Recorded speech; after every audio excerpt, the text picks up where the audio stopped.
Assalamualaikum warahmatullahi wabarakatuh.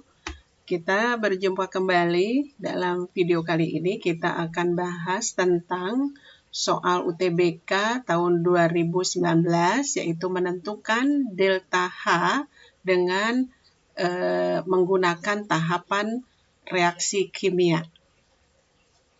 Coba kita lihat soalnya. Nah, ini soalnya adalah seorang astronom telah berhasil mengembangkan alat penerbangan roket. Sumber energi roket diperoleh dari bahan bakarnya. Salah satu senyawa yang dapat dijadikan bahan bakar roket adalah diboran. Diboran merupakan hidrida boron yang sangat reaktif dan dapat disintesis dari unsur-unsurnya. Berikut adalah data entalpi dari beberapa tahapan reaksi. Di sini ada 4 tahapan reaksi, ya, boleh diperhatikan. Kemudian pertanyaannya adalah berapa besarnya perubahan entalpi pembentukan diboran dari unsur-unsurnya. Nah, sekarang kita lihat dulu. Diboran itu di dalam soal dijelaskan adalah senyawa yang merupakan hidrida boron. Berarti kalau hidrida boron, maka kita bisa identifikasi terdiri dari unsur H, ya, jadi hidrida itu adalah H, kemudian boron itu adalah B. Jadi nanti senyawa hidrida boron ini adalah senyawa yang terdiri dari unsur H dan unsur B. Jadi hanya 2 unsur. Nah, kalau kita perhatikan di tahapan reaksi, di sini ada 4 tahapan reaksi, kita lihat bahwa senyawa yang mengandung H dan boron itu terdapat pada tahapan reaksi kedua. Ya, di sini. Nah, ini ada B2H6. Nah, maka kita dapat langsung menentukan bahwa hidrida boron itu adalah rumusnya B2H6. Karena itu nanti di sini akan kita tuliskan reaksi pembentukannya. Ya, pembentukan dari diboran dari unsur-unsurnya. Nah, sekarang kita tuliskan dulu karena diboran itu adalah senyawa B2H6 dan merupakan reaksi pembentukan, maka B2H6 itu adalah kita tempatkan di produk karena dia nanti ini akan terbentuk, ya, terbentuk reaksi senyawa diboran. Kemudian karena reaksinya yang ditanyakan adalah reaksi pembentukan. Kemudian di sini karena ditanyakan juga adalah perubahan entalpi pembentukan, maka kita harus tetapkan juga bahwa B2H6 itu adalah banyaknya sebanyak 1 mol. Atau dengan kata lain, ini koefisiennya harus sama dengan 1. Nah, seperti sudah disinggung tadi di awal bahwa senyawa diboran itu terdiri dari unsur B dan H, maka kita tuliskan bahwa reaktannya nanti adalah mengandung unsur hidrogen. Kenapa di depannya kita tuliskan koefisien 3? Karena untuk menyetarakan jumlah H di produk ada 6. Dan kita tahu bahwa hidrogen itu di alam stabilnya dalam bentuk senyawa H2. Kemudian yang berikutnya adalah kita tambah dengan boron. Boron itu adalah senyawa yang bisa berdiri sendiri, stabil gitu ya. Karena di sini ada 2, maka kita tuliskan adalah ditambah 2B. Kemudian kita tuliskan menghasilkan B2H6. Nah, inilah yang dimaksud dengan pembentukan diboran, ya. Jadi reaksi pembentukan diboran. Nah, nanti kita akan cari entalpinya berapa dari reaksi pembentukan diboran tersebut. Ini harus sebanyak 1 mol, ya. Nah, berikutnya kita akan lihat bahwa seperti penjelasan sebelumnya, kalau reaksi yang ditanyakan itu adalah reaksi pembentukan dengan unsur-unsur yang tertulis, ya, seperti di sini, misalnya 3H2 ditambah 2B menghasilkan B2H6, maka langkah awal adalah kita harus menentukan dulu yang posisinya sebagai reaktan, maka di dalam tahapan reaksi kita juga harus tempatkan dia sebagai reaktan, ya. Tuh. Kemudian yang posisinya pada pertanyaan persamaan reaksi itu sebagai produk, maka dia pun kita harus tempatkan atau kita cari di mana dia juga harus sebagai produk, gitu ya. Nah, kita mulai dari H2. ya, H2. Nah, kita lihat bahwa H2 ya, H2 ini pada tahapan reaksi ya, karena dia harus sebagai reaktan di sini ya, di soal H2 itu harus sebagai reaktan. Maka kita lihat yang mengandung H2 pada tahapan reaksi yang terdiri dari 4 ini kita temukan ada di persamaan 3. Dan posisinya H2 juga sebanyak di reaktan posisinya. Cuman berbeda jumlah. Kalau pada tahap 3 itu H2-nya hanya 1 mol, koefisiennya 1. Kalau pada persamaan reaksi yang kita ingin cari delta H-nya itu sebanyak 3 mol. Kita tuliskan dulu persamaan 3 karena posisi H2 sudah sama sebagai reaktan, maka kita tuliskan persamaan 3 itu adalah kita mulai dari ini, jangan dulu dari H, kita mulai dari B ya, karena B juga sama, jadi di B juga di sini sebagai reaktan ya, sebanyak 2B juga jumlahnya sudah sama, maka kita mulai dari B ya, dari B. Jadi tidak masalah mau dari 3 atau dari 1, tapi yang kita samakan kalau tadi adalah H2 dulu, kalau sekarang kita mulai dari B dulu ya.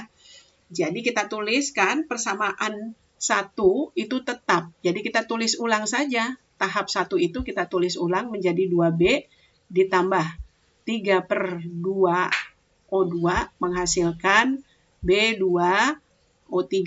Kemudian kita tuliskan persamaan termokimianya, kita tambahkan delta H-nya min 1273 kJ. Nah, ini untuk yang B, ini sudah sama jumlah dan letaknya. Ya, sama-sama di reaktan letaknya dan jumlahnya sudah 2 mol atau dengan koefisien ditunjukkan dengan koefisien 2. Yang berikutnya tadi, yang H2 ya, kita lihat. Jadi itu kita ambil persamaan 3, persamaan tahap 3 ya. Kita lihat persamaan tahap 3, jadi kita buang yang persamaan satunya, maka persamaan tahap 3 juga kita tulis tetap ya, karena kita akan sudah melihat posisi yang sama untuk H2. Jadi persamaan 3 kita tulis dulu sesuai dengan yang diberikan soal ya gitu. Nah, kemudian kita lihat, perhatikan di sini bahwa H2 pada tahap 3 ya dari data itu jumlahnya atau koefisiennya 1 atau 1 mol. Sementara yang kita inginkan dalam soal atau untuk menjawab soal itu jumlahnya harus 3 atau koefisiennya 3 atau 3 mol. Karena itu ini kita persamaan 3 itu bukan hanya tetap, tetapi kita harus kali 3 gitu ya. Nah, kita kali 3, maka seluruhnya persamaan tahap 3 ini kita kali 3 gitu. Nah, kalau kita kali 3, maka kita akan dapatkan H2-nya juga dikali 3 ya. Kemudian kita buang dulu persamaan 3-nya yang tadi yang sudah tidak digunakan. Kemudian kita lihat bahwa sekarang H2-nya sudah dikali 3, kemudian O2 juga kita kali 3. Jadi setengah dikali 3 hasilnya adalah 3/2 gitu ya. Kemudian H2O juga kita kali 3. Jadi kita simpan koefisien 3 di depan H2O. Dan juga kita harus mengalihkan delta H-nya dengan 3, yaitu sekarang menjadi 858 ya. Tandanya tetap minus karena tidak diubah, tetap ya. Nah, jadi sekarang kita sudah lihat ada 2 tahap reaksi yang kita ambil dari data soal ya. Itu untuk menyamakan letak H2 dan 2B yang pada soal yang kita ingin jawab delta H-nya atau kita ingin cari delta HF-nya, itu letaknya sudah sama-sama di reaktan. Kemudian kita tinggal satu lagi, B2H6 kita temukan di pertanyaan soal itu letaknya adalah di produk. Kemudian kita lihat di data soal, B2H6 itu adanya, itu terkandung di tahapan reaksi kedua. Tetapi kita lihat letaknya, itu dia di reaktan. Sementara di soal, itu letaknya di produk. Sehingga kita harus membalik reaksi tahap 2 ya. Di reaksi tahap 2-nya kita harus balik sehingga nanti letak B2H6 yang diberikan di soal, ya di data soal itu akan berada di produk karena sebelumnya ada di reaktan. Nah, kita akan lihat ambil reaksi tahap 2 ya, reaksinya dibalik. Nih, ini reaksinya reaksi tahap 2, yang ini di data soal kita balik, sehingga kita akan dapatkan persamaannya adalah jadi B2O3 yang tadinya di reaktan, ya, di produk, sekarang kita tempatkan di reaktan, karena persamaannya dibalik. Kemudian ditambah dengan 3H2O gas. Nah, ini gasnya kita tuliskan karena nanti ada air, ya, air yang fasanya berbeda. Jadi ada 2 air yang fasanya berbeda. Kemudian menghasilkan B2H6. Jadi B2H6 yang tadinya di reaktan pada tahap 2, dari data kita balik, jadi sekarang letaknya di produk. Ditambah 3O2, ya, 3O2. Nah, setelah kita balik, kemudian delta H-nya itu jadi berubah tanda. Yang tadinya negatif 2035 sekarang menjadi positif 2035. Jadi kalau yang awalnya reaksi itu eksoterm, kalau dibalik maka dia menjadi reaksi endoterm. Nah, kemudian kita jumlahkan, ya, seluruh persamaan reaksi yang kita ambil 3 tahap ini, karena kita sudah dapatkan bahwa 2B, kemudian 3H2, dan B2H6-nya sudah di posisi yang sama dengan soal yang kita ingin jawab, ya.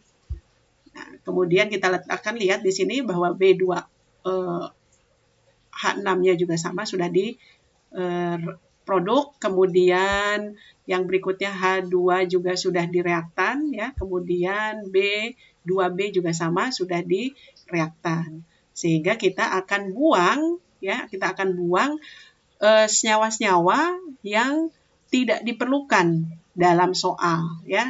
Berarti di sini ada oksigen yang bisa kita buang, 3/2 oksigen ditambah 3/2 oksigen, letaknya sama-sama di reaktan, itu jadi 1,5 ditambah 1,5 oksigen itu menjadi 3. Kita lihat juga di produk itu ada oksigen yang jumlahnya juga 3, sehingga ini kita bisa kita coret, gitu ya. Nah, kemudian yang lain juga sama, B2O3 di reaktan itu ternyata ditemukan juga B2O3 di produk, ya, di dalam ketiga tahap reaksi ini letaknya berseberangan, maka kita bisa coret. Jadi kita coret B2O3 jumlahnya hanya 1, kemudian letaknya di reaktan, kita coret dengan B2O3 yang letaknya di produk, jumlahnya juga 1. Yang berikutnya tadi, oksigen, 1,5 oksigen ditambah 1,5 oksigen jadi 3 oksigen, kita coret, kemudian letaknya di reaktan, kemudian kita lihat O2, 3O2 yang letaknya di produk dengan jumlah yang sama. Jadi kita coret. Maka kita sekarang sudah hanya tinggal memiliki senyawa-senyawa yang diperlukan untuk menjawab soal, tetapi kita masih menemukan ada H2O gas sebanyak 3 di reaktan dan H2O liquid sebanyak 3 di produk. Nah, nanti kita akan buang juga, dihapus nih, kita hilangkan dengan menggunakan ini, tahap 4 yang masih belum kita pakai, gitu ya, untuk menjawab soal. Nah, jadi hasilnya dari penjumlahan reaksi ini adalah 2B ditambah 3H2, ya, 2B ditambah 3H2, ini tahap 1 dan tahap 3, kemudian ditambah 3H2O gas menghasilkan B2, ya, atau 3H2 liquid, tulisnya lebih dulu, nggak apa-apa, terus kemudian ditambah B2H6, gitu. Kemudian delta H-nya adalah penjumlahan dari ketiga tahap reaksi ini, ya, gitu. Nah, jadi hasilnya adalah positif 96 kJ. Nah, tetapi di sini masih ada 2 zat atau senyawa, yaitu air gas, uap air dengan H2O liquid yang tidak diperlukan untuk menjawab soal, ya, karena di dalam soal itu hanya diperlukannya 3H2 tambah 2B menghasilkan B2H6. Karena itu kita gunakan reaksi tahap 4 untuk membuang H2O, ya. Itu kita ambil tahap 4, kita tulis tetap, karena apa? Karena H2O-nya kita ingin buang yang wujudnya sama, dan karena itu letaknya harus berseberangan, ya. berseberangan. Jadi kita karena sebelumnya H2O liquid itu ada di produk, maka kita kalau mau membuang H2O liquidnya, dia harus letaknya di reaktan. Jadi tahap 4 ini letaknya sudah sesuai, karena itu kita tuliskan tahap 4 ini adalah persamaannya tetap tidak dibalik. Ya, nah gitu.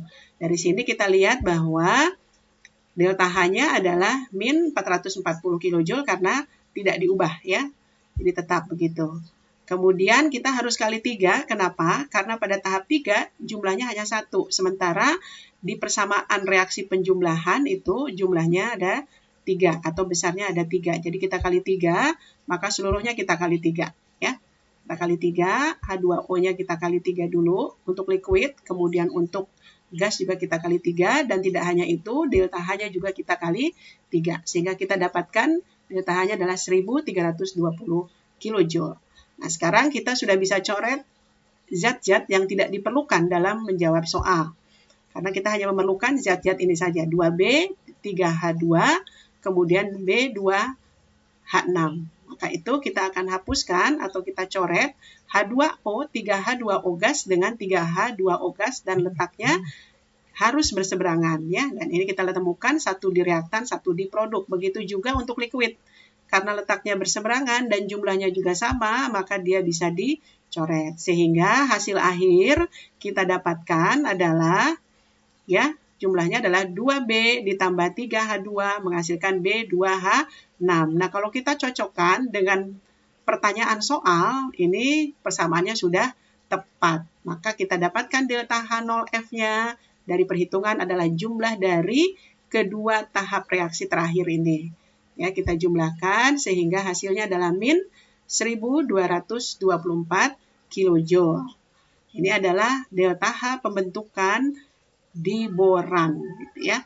Nah, demikianlah penjelasan kita tentang soal UTBK untuk tahun 2019. Mudah-mudahan bisa difahami dan bermanfaat. Terima kasih. Assalamualaikum warahmatullahi wabarakatuh.